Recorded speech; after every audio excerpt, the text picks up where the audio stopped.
Si vous êtes amateur de gastronomie ou cuisinier occasionnel, ce qui suit maintenant vous concerne. Voici la dernière illustration de cette passion française. La cuisine est la pièce de la maison où l'on investit le plus. On s'équipe désormais de matériel souvent professionnel, du piano de cuisson au robot perfectionné, la cuisine à la maison comme au restaurant. Julie Beckrich, Guillaume Gouet.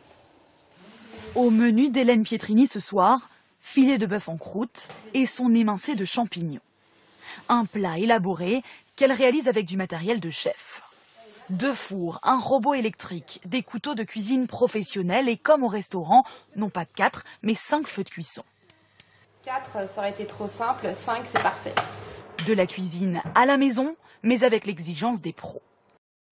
Quand on veut des résultats impeccables, maintenant on n'a plus envie d'acheter des gadgets, on a envie de prendre des outils qui sont extrêmement performants, exactement les mêmes qu'ils utilisent dans les restaurants.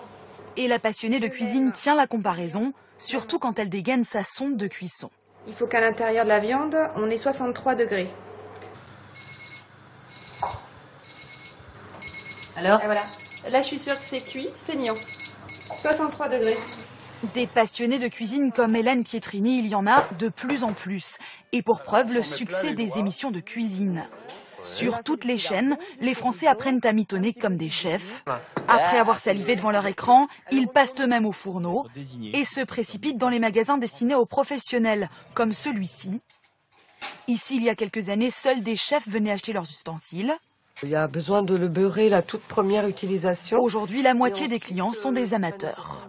On vient l'acheter dans nos magasins parce que véritablement on a confiance dans le produit. Quitte à payer une somme importante. Quitte à payer beaucoup plus cher en effet.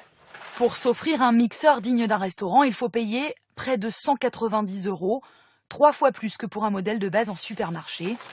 Pas de quoi dissuader les clients. Je suis prête à mettre le prix pour un couteau qui coupe parfaitement, pour un bon robot, voilà.